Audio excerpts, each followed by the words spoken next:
Chapter 24, Wisdom. Even though the two living spaces at the Ghazali home were separate, the scent of Sudanese foods being prepared was not.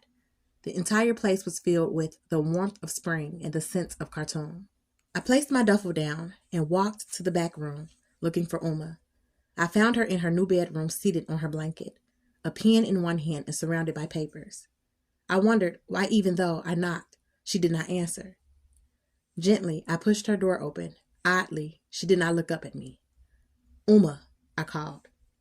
She shook her head, used her right hand to move her hair from out of her face, wiped away a few tears, and finally held her head up to face me. Even though I had called out her name, seeing her expression, I couldn't speak.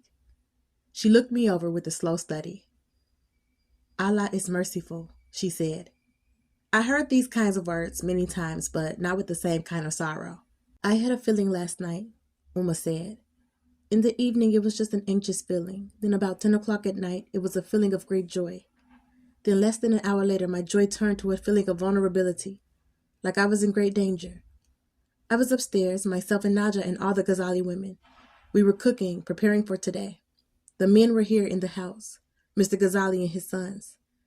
Tamara must have noticed something also. As I kneaded the bread, she asked me, Sana, are you feeling okay? I said I was, but I wasn't. It took some seconds for me to search myself. I didn't want to worry Naja or anyone, so I stepped away. In the bathroom, I made a prayer. Even as I was speaking to Allah, my moods were moving. Heart racing a bit. When I opened my eyes, I knew I was not in danger. It was you. Standing still in the entrance of her door, I could now feel Uma's intensity moving inside my chest, stirring inside me. Alhamdulillah. Allah the Merciful heard my prayer. You are here, she said with a muffled excitement. I smiled as a look of great relief came over her face. My own tension began to diffuse. You must remember, son, about the nature of a mother's heart. Wherever you are in this world, if you are at ease, I am at ease. If you are troubled, I am troubled. This is the nature of true love. So whatever you consider it first in your own mind. Then consider it again thinking only of me. Treat it as if we are one heart, one life, you and I. Is that the meaning of love? I asked, finally breaking my silence. True love is like this, said.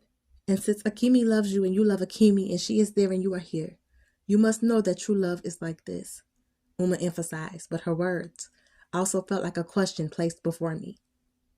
I thought of Naja, and Akimi. Afterward, all I could do was agree.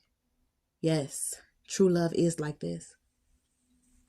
But when I thought further, I said to myself, I'm a man.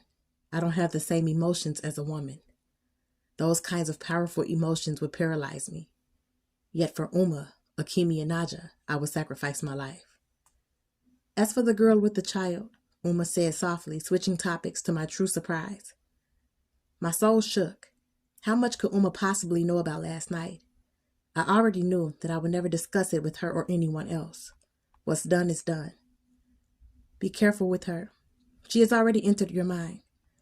It is a short trip for a woman to enter your heart once she is already in your thoughts. Uma's bomb exploded inside me. I didn't react, and didn't reveal that she was aware of the intensity of her words, although we both knew their strength and impact and meaning. And you already have 3 women living in your heart, your mother, your wife, and your sister. It is already a lot for a young man. Carry only what you can carry well and properly. The rest must be carried by other men. Each man should do his part.